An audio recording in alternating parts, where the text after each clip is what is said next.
Hello and welcome to another edition of Nation Building. On our program, we examine the political, social, and moral issues in the leadership of the Bahamas. On our program today, of course, we have another exciting guest. But before we get to our guests, we'll take this break and come right back. The concierge service is the best thing ever. Like, it is so fabulous, especially for someone like me where I cannot leave my office, my job to go do anything in the middle of the day because I'm on the radio. The service was so fabulous. The ladies gave me a call. They set up an appointment. They come with their professional looking attire. They're just so cute. And they come here and it was a great experience. It took 20 minutes to switch over to the Alive service. It was simple. It was easy. And they just made me feel so welcomed. They explained everything. They hooked me up with my new phone. They gave me my data package. As you can see, hey. And it was fabulous. It was a wonderful service, but what I really liked best about it was not only did they come here and make it easy for me, but they continued to check up on me. The next day, they made sure that everything was working properly with the phone. I didn't have any issues. The following week, they contacted me again, and I've built a relationship with them. They've continued to check up on me. I feel like I'm part of the Alive family. It's amazing.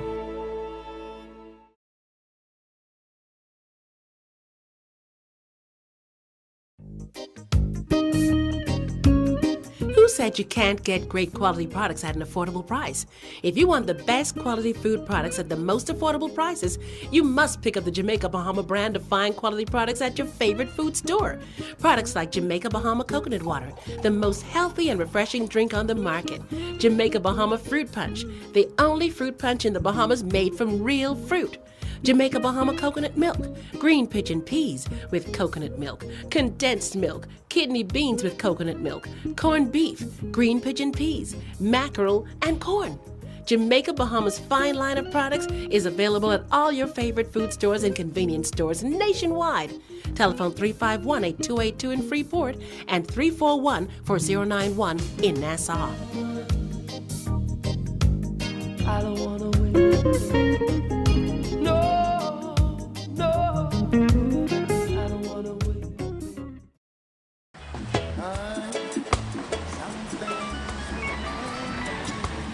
Hello. Did you get it? Yes, baby. I got it. Don't come home without it. These arms of mine, they are yearning for wanting you.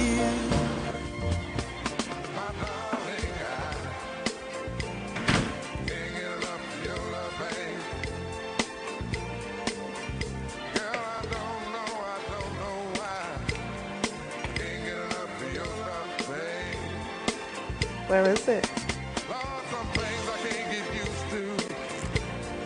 Strongback is distributed by Jamaica Bahamas Import and is available at your favorite food or convenience store nationwide. For more information, call 341-4091 in Nassau and 351-8282 in Freeport.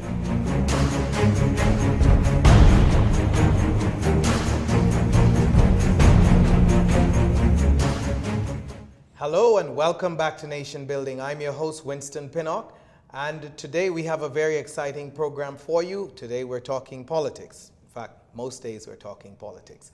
But today we're going to take an exciting look back at our history. Not so long ago, we have had many third parties on the political scene. Well, we've had it going back to the 60s, but certainly in our recent history, more recent history, we've had a number of very vibrant political parties. We had third parties like the CDR, the BDM, and of course the DNA. We're going to talk today with one of the more exciting young Bahamians who have had the privilege of leading a third political movement in our country, in the person of Mr. Cassius Stuart. Mr. Stuart, welcome to Nation Building. Yes, sir. Wonderful. It's your first time here, but we have so much to talk about. We're not going to get too deep in history, but want to start by asking what enticed a young Cassius Stuart to do what seemed the unthinkable at the time, to create a third political force in the country by starting the Bahamas Democratic Movement? Wow, that's a powerful question. I remember being a part of the Commonwealth Youth Program. This was somewhere around in the 1990 something, I can't remember. You know, as you get older, time gets blurred. And I was selected as a Goodwill Ambassador for the UN Commonwealth Youth Program, Goodwill Ambassador, and I had an opportunity to travel around the world. I spoke at the UN on 2 occasions, had an opportunity to be a part of NGO associations, non-governmental organizations, to help foster greater attention to poverty alleviation, women's rights, female genital mutilation, a lot of global issues that I had an opportunity to be a part of on the global scene. And you know, I would go away and we would fight for this issue and fight for this issue in this country, and then I'd come home and I'd see all these problems brewing in the Bahamas. And you know, at the time, we wasn't too settled on either the FNM or the PLP. I wasn't too settled either way. I mean, I had supported the FNM in the past when I was younger. But you know, there was never a connection. And I remember speaking in the first youth to speak in our youth parliament, Bahamian youth. And I remember someone said to me, "You need to do this thing." I was walking down the stairs in Parliament, and I hadn't really thought about it, and it stuck with me, you know. And I said, you know, from there I went to Barbados, and we had the Caracas Youth Summit. And then from there I went to Holland, and then I went to the United Nations, and I went to England, and then they flying me all over the world, the United Nations, because of course we were bringing value and adding and helping and developing and building. And you know, I just figured, you know, you want to help other countries and other people, why don't you help your own country?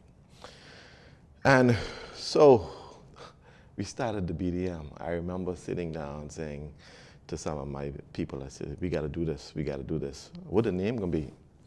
And we went through several different names, and Bahamas Democratic Movement came up. And But by the way, were you a part of the, what is now University of Bahamas at the time, College of the Bahamas? Actually, not directly. I never went to College of the Bahamas at the time.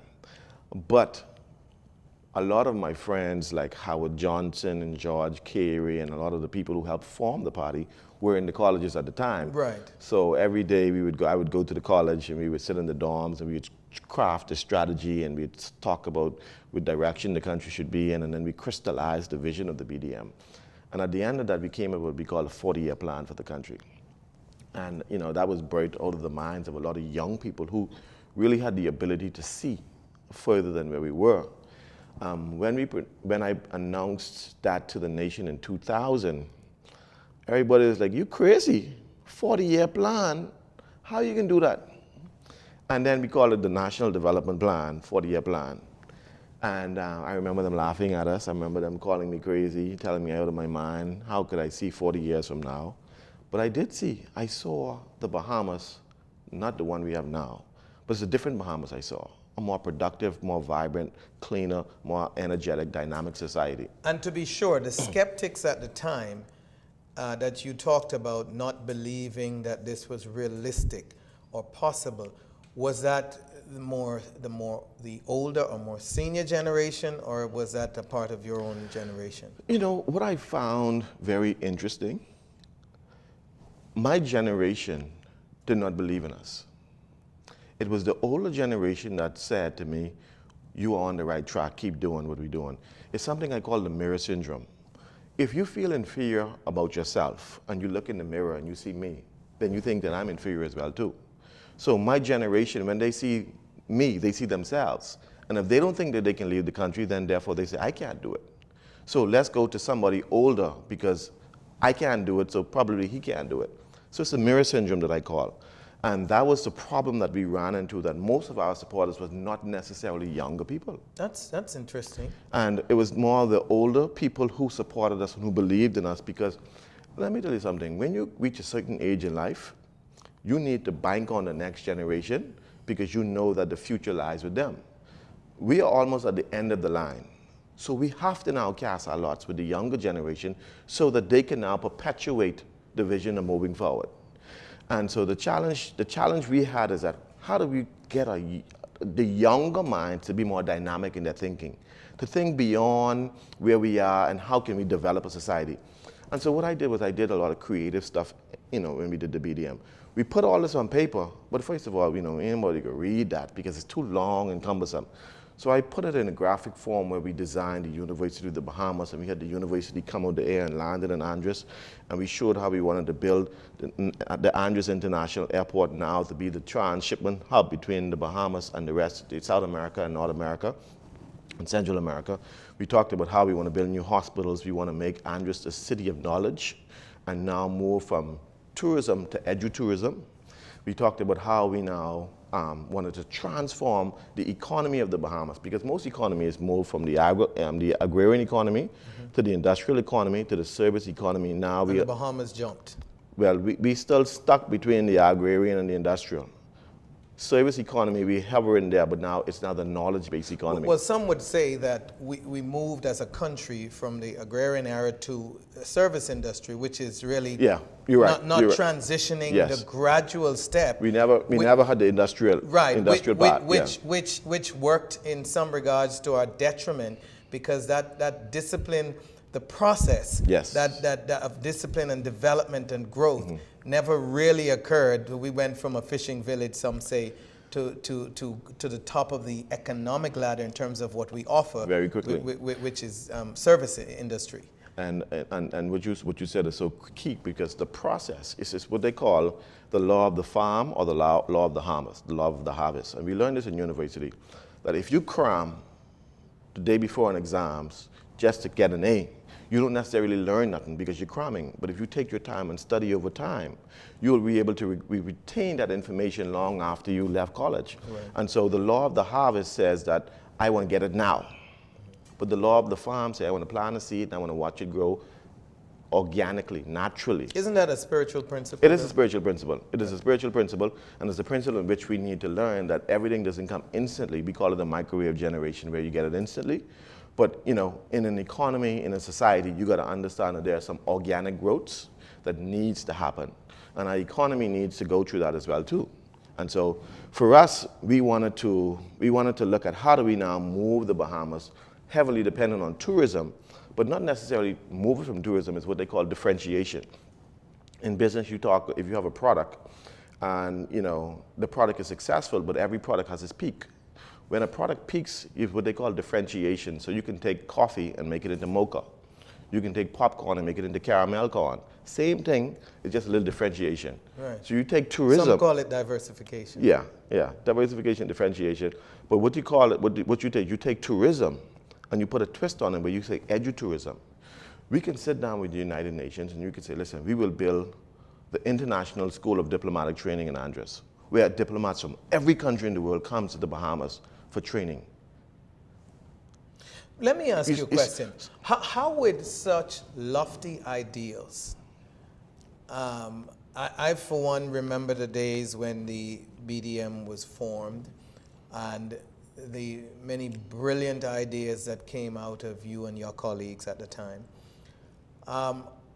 What is the disconnect between the country getting excited about new ideas that comes on the scene, but actually not turning out to support, to the polls to support those persons who are championing those causes? What is the disconnect? Well, the disconnect is that, there another principle in play here. It's whether you want something 10 years from now or you want an instant gratification. You want a couple of dollars now and I'll vote for you now, or you want a long-term plan to develop the country for the rest of your life, for the rest of your children and your children's life. And so a lot of people are, because we have a society where we have a lot of the lower income brackets, which consist of perhaps the bulk of the people, they have to grapple with, I need my light bill paid now, I need these immediate needs now. What you're talking is future needs. I need immediate needs. So I need to be able to say, how do I get my bill paid? And this man just came and he dropped $500 in my pocket, so I supported him. And so that is the challenge you have, because we have a large population that is perhaps in a lower... Dependent? Well, dependent, lower middle income. But not only that too, is that even those who perhaps can afford it too, still lend to that during election time.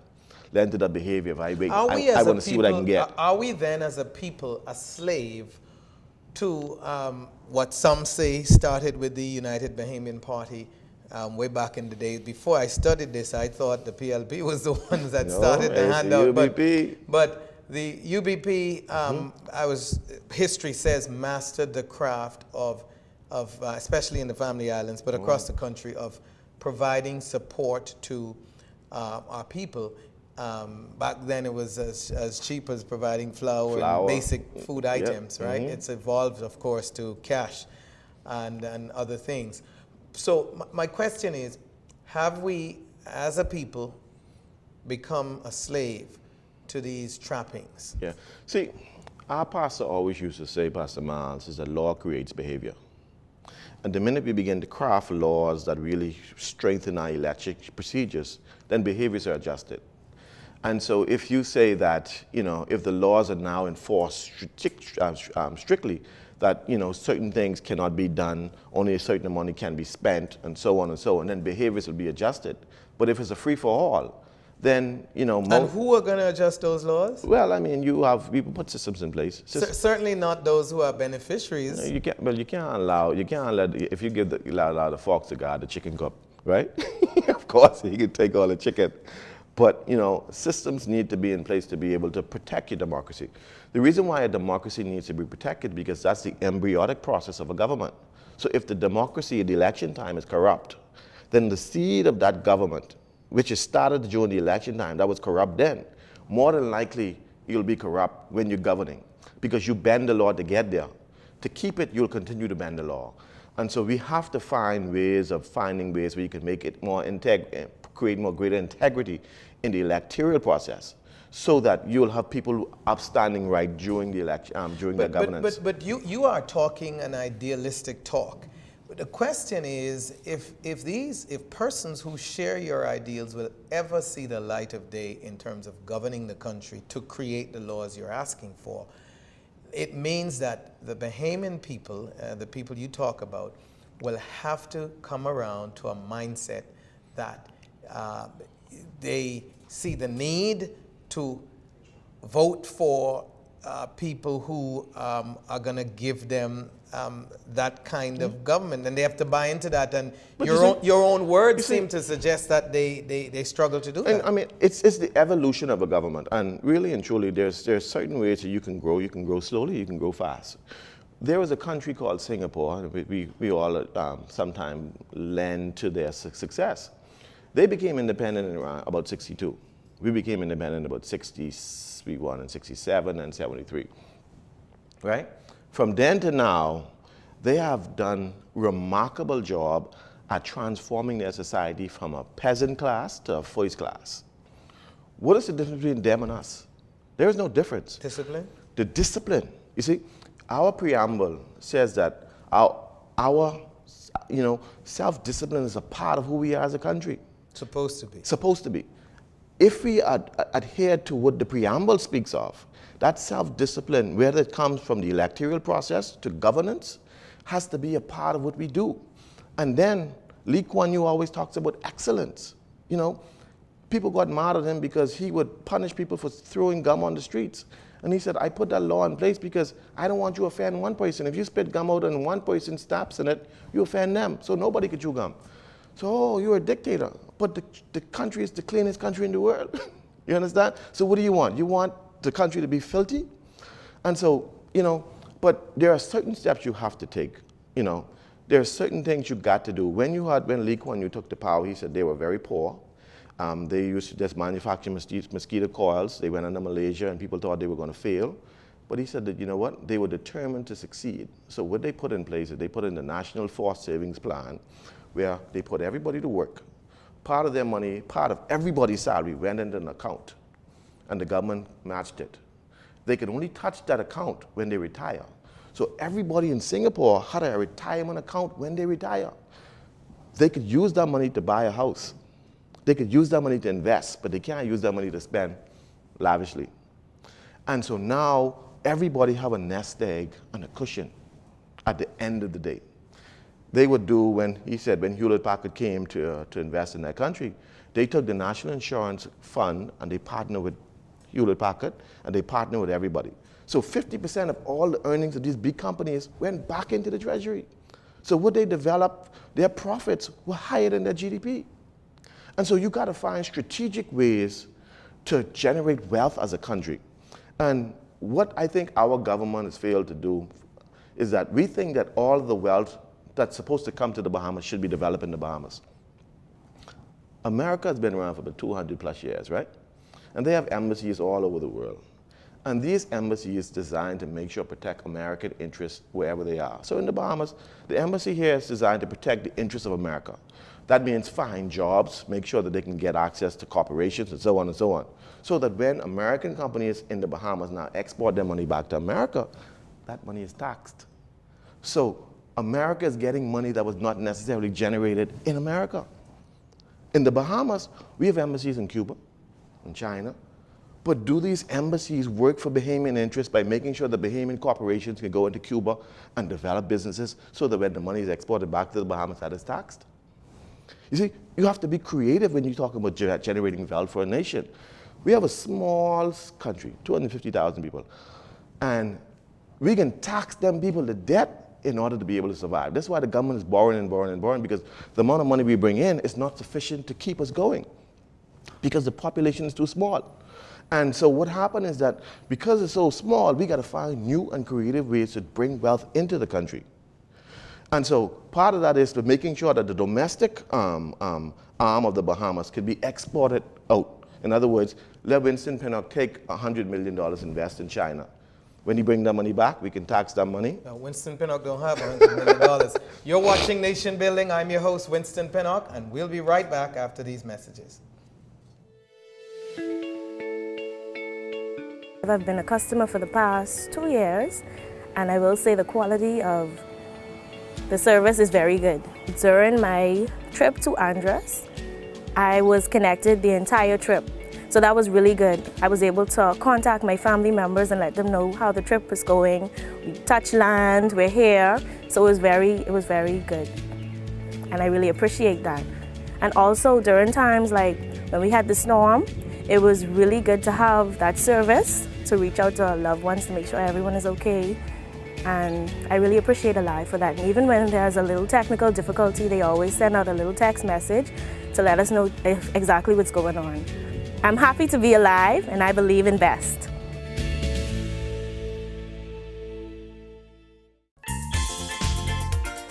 Hello, I'm Wendell Jones, and every time I sit down and I watch JCN television, I drink the Jamaica Bahama fruit juice. It's so pleasing to the palate. I've been cooking Bahamian dishes for generations. I now use Jamaica Bahamas product. The rice is very fluffy, very tasty, and good eating. Jamaica Bahama product is simply the best. As an insurance agent, my life is go, go, go. But whenever I need a refreshing break, it's Jamaica Bahamas Island Mixed Fruit Drink. Good. Hi, I'm Debbie Bartlett from GEMS 105.9 FM. The effect that Island Junkanoo Juice Medley has on me is exhilarating.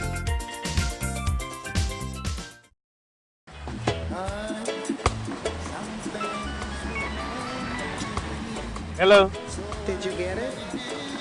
Yes, baby. I got it. Don't come home without it.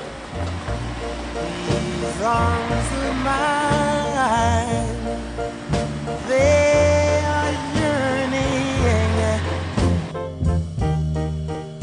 yearning from wanting you.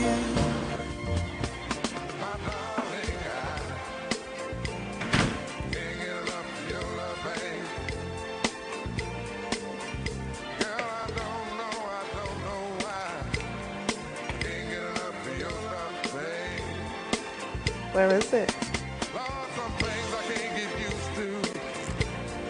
Strongback is distributed by Jamaica Bahamas Import and is available at your favorite food or convenience store nationwide. For more information, call 341-4091 in Nassau and 351-8282 in Freeport.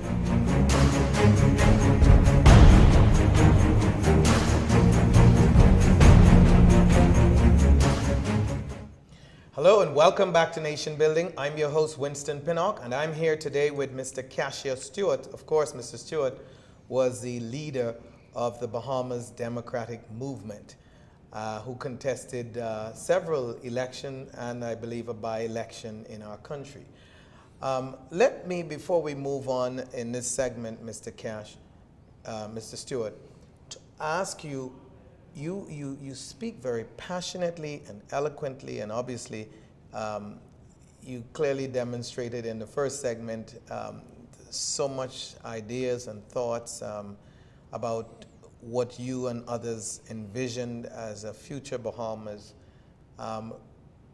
Where did you get this passion from? Were you influenced by any major political or spiritual leaders that caused you to develop this passion for our country? I remember at the age of 14 years old, we were young, we were bad, doing all kind of bad things. And I found a church that steered me in the right direction. I met Miles Monroe, Richard Pinder, and I sat under them for 30 years. And that's Bahamas Faith Ministries. Bahamas Faith Ministries. And I think that at that point in my life was the turning point. Because before that, I wasn't interested in going off to college. I wasn't interested in graduating from school. I was trying to find a way to get out of school. And so I was doing everything to get kicked out of school, but they wouldn't kick me out of school. And then I met Miles Monroe, and he told me that I have potential to be great, and I have my purpose is great. And then when I locked in, I was like, Pastor Miles, I want to go off to college. And he said, you can go. I have no money, but he said, still go. And I went off to university. I got my associate's degree from Miami-Dade. I graduated, and I went to Tennessee State. I got my bachelor's degree. And then when I came back, I got a master's degree.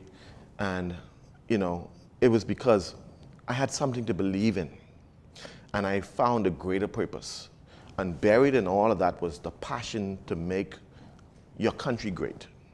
And so for me, it's that, what I see in my mind and in my spirit is a country that is more dynamic, more productive, the people are more together, and all that comes through leadership, because the speed of the leader determines the rate of the pack. And so wherever the leader's going, that's where the country is going. The problem is, if the country don't know where it's going, that's because the leader don't know where he's going. And the sad thing is, when the blind lead the blind, everybody's falling into the ditch. But some would argue, you are passionate and others about these issues. But the Bahamian voters has said time and time again that they prefer the status quo. Yeah, but you can't, in a democracy, you can't argue with that, because it is what it is. So are people like you wasting your time and your energy? We feel like in feel like to convince the Bahamian people of a future that may seem bright and may be bright, but they don't seem to be quite interested in for one reason or the other? Plato says, among all forms of government, he preferred democracy. But the problem with democracy is you don't choose the smartest or the greatest. You choose the most popular. And sometimes you can choose the dumbest, even though he's the most popular. So, hence, we have the problem. So in a democracy, you put... Who do you blame for that, though? If you have great ideas, isn't it your responsibility to be able to package those ideas in a way that is palatable and attractive for those who are wanting to support those ideas? You said you are bringing these ideas for the benefit of the people. If they don't understand, if it's not connecting with them, isn't it the job of the visionary you talked about the late Dr. Miles Monroe? Didn't he package his ideas in a form that attracted people like yourselves who were not interested in school, not seeing a bright future? So haven't you failed and others fail to package your vision so that the Bahamian people can buy it? To an extent. However, there are a number of variables in the equation, though. For us as small organizations, when you start, you got to get people to believe in what you're doing, and it's that organic growth I'm talking about there again too. Brandwell had the same issue. How do you get people to believe? And a lot of people came. How do you get them to stay? And sometimes in our economy and in the type of country that we have, it all boils down to that money. So if the PLP or the FNM has $20 million and they buy up all the slots on JCN, ZNS, this, that, and the smaller organizations can't get access to that radio station to present their ideas, then they have a problem. The trouble is, I mean, right now the playing field is becoming even now with the advent of the internet now, because now you get WhatsApp and Facebook now, and so you can get access to more people easier and cheaper. And even with that, the DNA did worse than in the last previous times. So what does that say? So I was disheartened about that for Granville. I mean, I understood where he was trying to go, but you know, the trouble is that, you know, tradition, history, you know, I remember when I joined the FNM, and of course my father-in-law and his wife was PLP. So one of my daughters was FNM. And your father-in-law is? Alfred Gray. Okay, former cabinet minister. And so, you know, when she would go down by her grandmother house, she'd come back, Daddy, it's PLP. And I say to myself, the power of the grandmothers, eh? Before you get ahead of us, let's, because we're going to get there. Let's talk a little bit and see if we can get, you have so much information that we're jumping ahead of ourselves. Your party formed in 1998, yes. Officially launched in 2000. So prior to the BDM, were you a part of a political party? No, I was not a part of an political organization. I had a company called Information Systems Designers. We were one of the first computer companies in the Bahamas, manufacturing computers right here in the Bahamas. We were bringing in parts and manufacturing, and my company was able to put a computer on every island in the Bahamas. And to my credit, most of the people now who are active in IT around the Bahamas were trained by me. And so, you know, I'm proud of the fact that we were able to lend a hand to a lot of young people. But, you know, I only supported the Free National Movement on 1 or 2 occasions, 2 elections before, but I was never officially, I never been to a political meeting, never been to a rally. You know, it was just my support. But, you know, my introduction to the United Nations was, I think, the catalyst to really push me over to see the world at a more, a grander scale, to visit countries, to see how their governments works, and to see how process works, and to see how we can be much better. You know, I remember going to Amsterdam, and I never could believe what I saw when I went to Amsterdam, to see such discipline. I remember walking on the train. I bought my ticket, I walk on the train, and then when I reach my destination, I walk off the train, and nobody took my ticket. So I asked, why does nobody take my ticket? They said, because we expect you to be honest. Okay. I said, oh, Jesus. Well, it seems as if you, again, the ideals you aspire to are not bad, and I wouldn't want to say it's unrealistic, but it is realistic because it's happening. It's going to take a significant amount of time. And so the point I'm trying to see, but what I saw is what exists elsewhere. Is elsewhere. And all it takes is conditioning. And time. Conditioning and time. If one family, if you as a father, you train your children to be honest, to be respectful, to understand discipline, to pick up trash, to don't steal, and everybody does that in their home, we'll have a disciplined society. Let me ask you, why did you said you supported the Free National Movement just by voting previously to you forming the DNA, forming the Bahamas Democratic Movement. Why didn't you and others like you take these brilliant ideas and your energy and simply join one of the existing parties? Seeing that there is a reality in our country that it's well established that you are more accepting to the Bahamian public as a part of one of the mainstream organizations. Why did you not, and were you tempted to, and what was the reason why you decided to go? As a matter of fact, interesting, I had a 2-hour meeting with Sir Lyndon Pinland 2 months before he passed. I went to see him.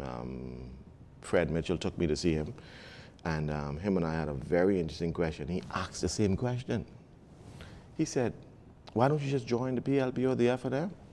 I said, sir, you know, in our generation, we believe in doing something different. We want to do something different. And we had a good discourse. We talked about Burma Road and talked about his history.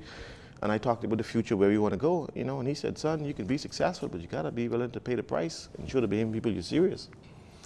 And so his last words to me was, you got to be willing to pay the price and show the people you're serious. Were you? And I'm still paying that price. Still paying that price. But, you know, part of the problem too is that in every political party, there's power struggles. FNM is having the power struggles now. The PLP has the power struggles.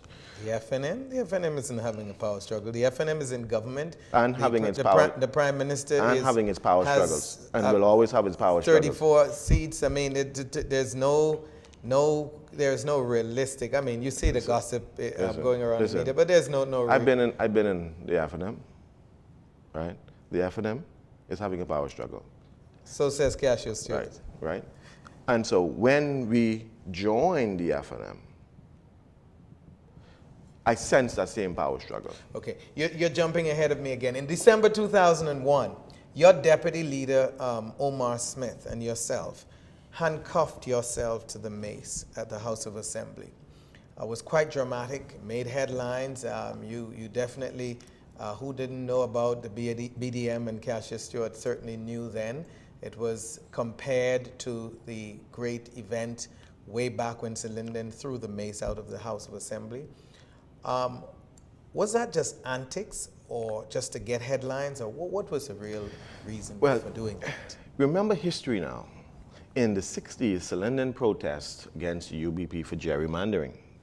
And the UBP would cut Harbour Island into 2 seats. Right? Harbour Island is big as this room, but they would cut it into 2 seats in order to win, because it's not the popular vote, it's the number of seats.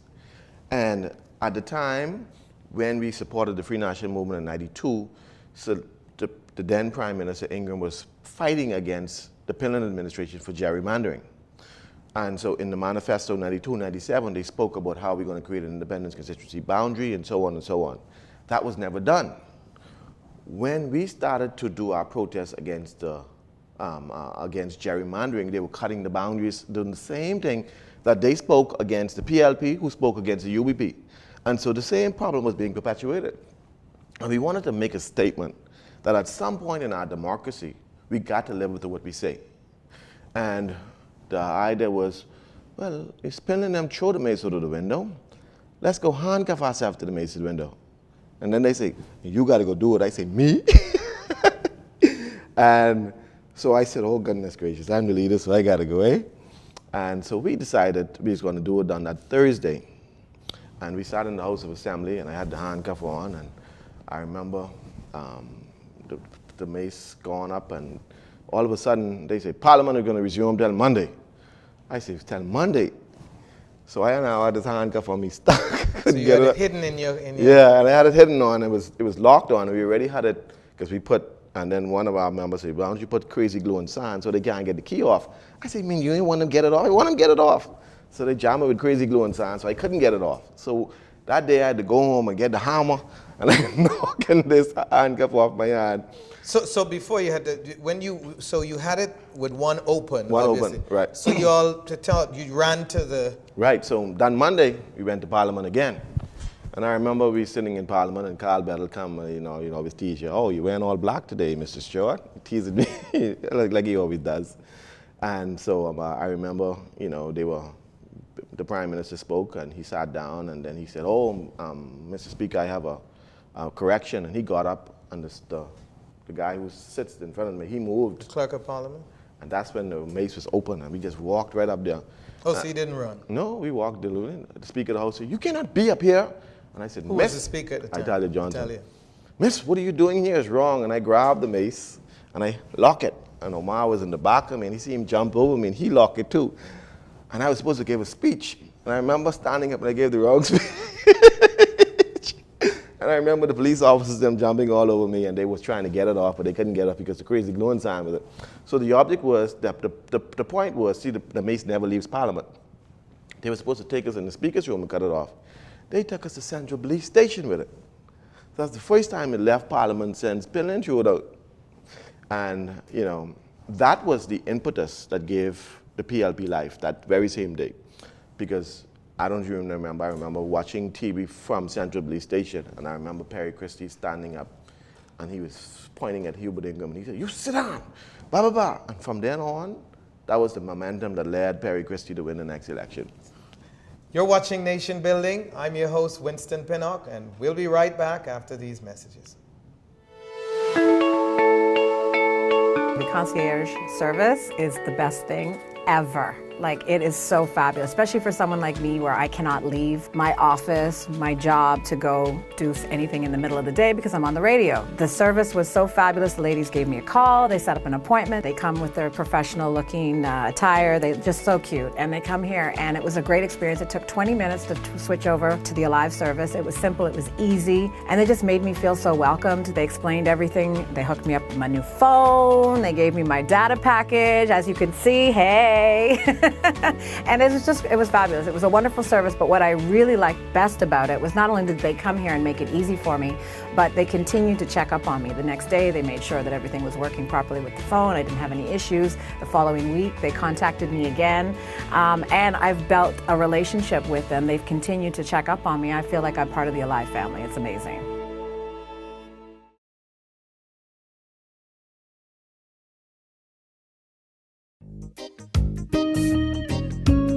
Who said you can't get great quality products at an affordable price? If you want the best quality food products at the most affordable prices, you must pick up the Jamaica Bahama brand of fine quality products at your favorite food store. Products like Jamaica Bahama Coconut Water, the most healthy and refreshing drink on the market. Jamaica Bahama Fruit Punch, the only fruit punch in the Bahamas made from real fruit. Jamaica Bahama coconut milk, green pigeon peas with coconut milk, condensed milk, kidney beans with coconut milk, corned beef, green pigeon peas, mackerel, and corn. Jamaica Bahama's fine line of products is available at all your favorite food stores and convenience stores nationwide. Telephone 351-8282 in Freeport and 341-4091 in Nassau. I don't wanna win. No, no, I don't wanna win.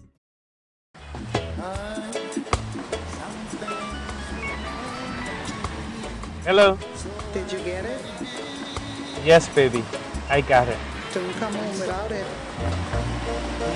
These arms of mine, they are yearning for wanting you.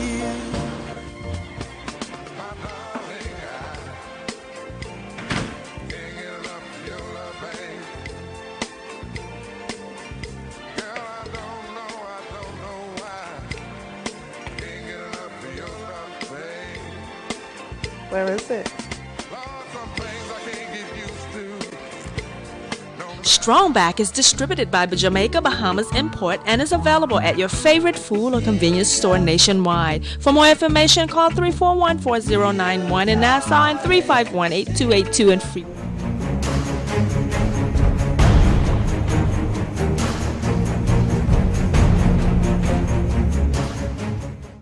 Welcome back to Nation Building. I'm your host, Winston Pinnock. Today we're having a discussion with Mr. Cassius Stuart, who is the former leader of the BDM. He is sharing his story, his history, and his still have a passion for the country and the future of our country. Mr. Stuart, in 2002 general elections, your party, the Bahamas Democratic Movement, contested 12 seats of the 40 seats in Parliament. Which suggested that you weren't interested really in becoming government, but I guess you wanted to have seats to be able to participate and to build, as you said. Am I right? Well, the challenge is for third parties, growing bodies, is to try to find good people to run. You don't want to just put anybody out there because they want to run, because it'll bring embarrassment to you. And people are not interested. Most qualified people that you would want to join would not be interested in a third party. The pool of people we got to choose from is divided between the PLP and the FNM. They take the majority of people. Then the third parties pick up the ones who didn't get accepted by the third parties, the big parties. And so it's always, you want to run 40 people, and that's the ideal, but it's a challenge. So in that election, your party got less than 1% of the votes. I'm sure that must have been disappointing. Quick answer to this. Why do you think that the party only ended up with less than 1%? Still the embryonic stages of a political organization. Still there's growth, marketing, public relations, funding. you know, when you don't have the resources to compete against the giants, then you gain less market share. Okay. And so, So you did contest a by-election, if I'm not mistaken, yes, in Elizabeth. yes. Another similar result again. Why did you not give up? Well, you know, it's not in my blood to give up. It's not in my personality to give up. Just because it did not happen the first time don't mean it's not going to happen. But that by-election was the measuring stick for me and the turning point in my political career when it comes to third party. And what year was that again? Oh gosh. That, if I'm not mistaken, was in the 2007 to 2012 term of the Free National Movement, the last Ingram administration. I remember that very well because it was Malcolm Adley who were leaving. Right. And the people said to me, "Mister, we ain't never seen Malcolm Adley yet." And Ryan Pender, they say he ain't no Bahamian. He don't even live here. But anyway, that's what they say. But anyway, Trey, I was very active politically, speaking on all these issues publicly, always in the media, always in the papers, always helping the people, feeding the poor, this, that. You get a fella from the States who just come here, because he in a political party, you can choose him. Well, so just to set the record straight, Ryan Pindell, he was a Bahamian, who was accused of not being a Bahamian, it was a Bahamian. Yeah, he was it's just Bahamian. that he spent most of his life, I believe, in the U.S. His dad, in fact, was a member of Parliament. But I get your point, which is that he did not live among the people. He did not put in the kind of considerable time that people like yourselves have done. So it proves the point that it really doesn't matter. It doesn't matter. And so if you're in an established party and the people are ready to switch from one organization then I realized to the we probably wasting our time.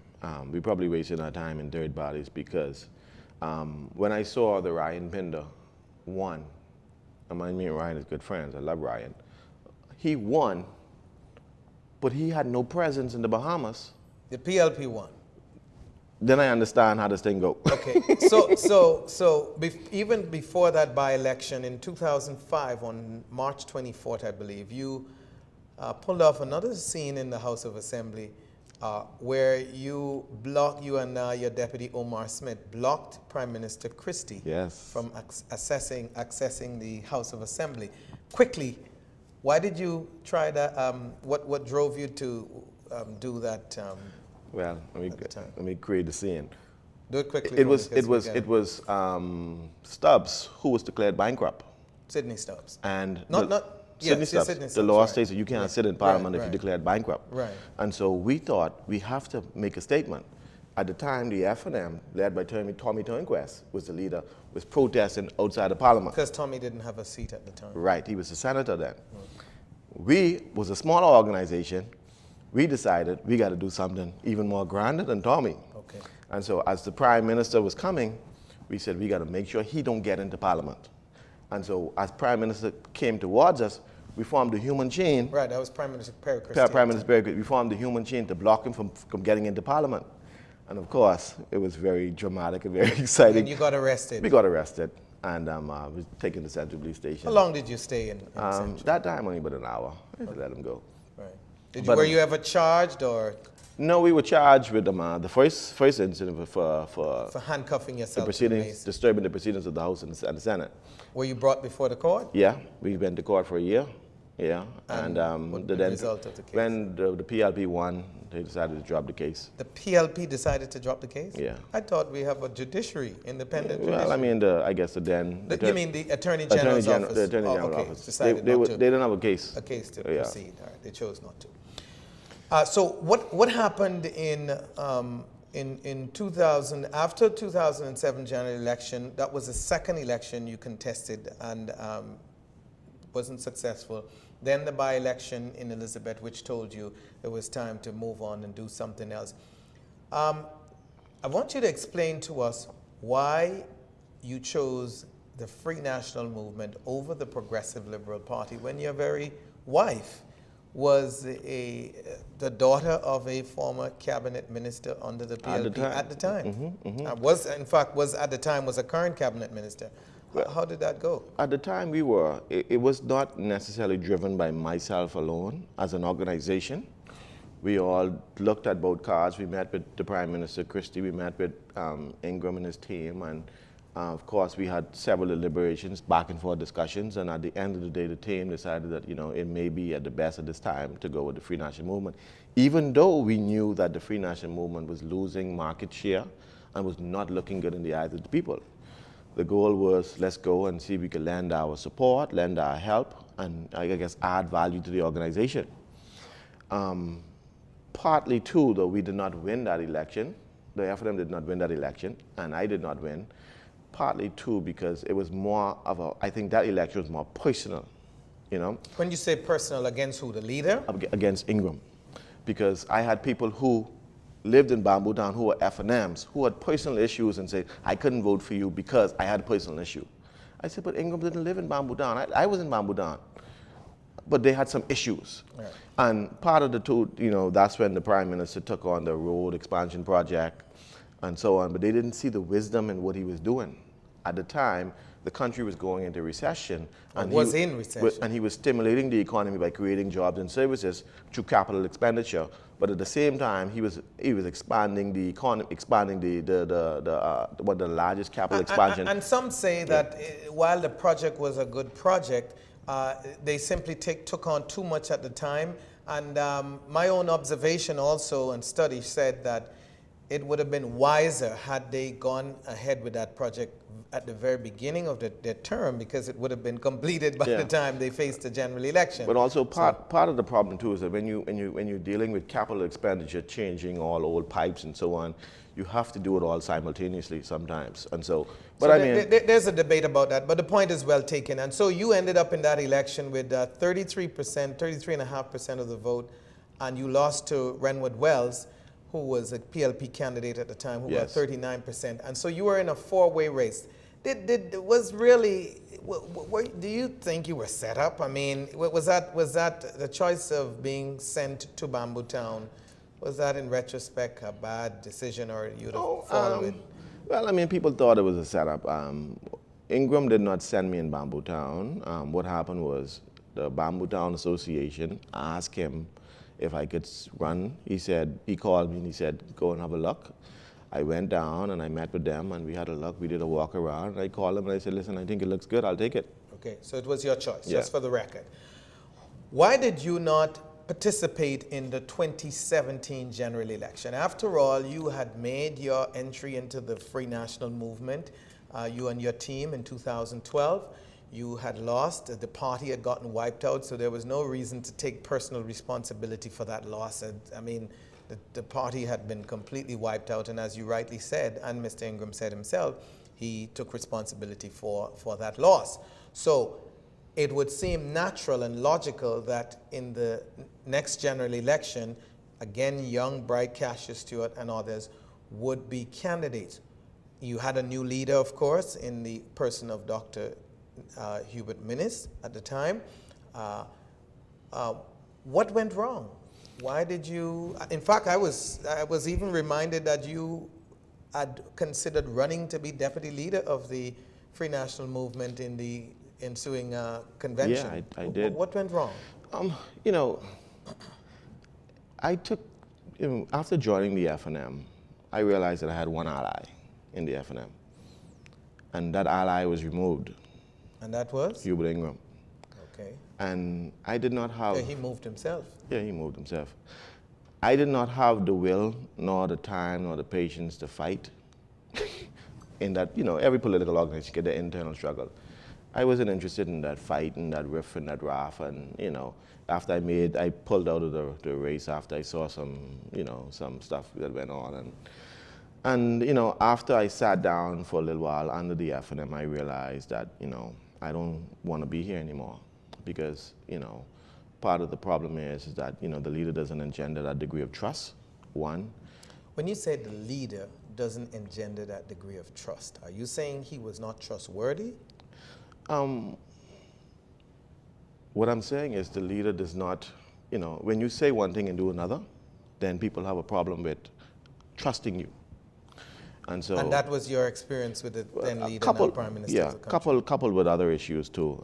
You know, Personal but, issues? Yeah, not personal between me and him. We don't have a really personal relationship like that. But, you know, but from joining the FNM, I left the FNM and I left politics because joining the FNM made me somehow had a distaste for politics. I didn't, like, knocked all the wind out of my sail, all of the passion, the desire. Was the PLP better? Was it in I'm retrospect? I'm not sure. I never joined them.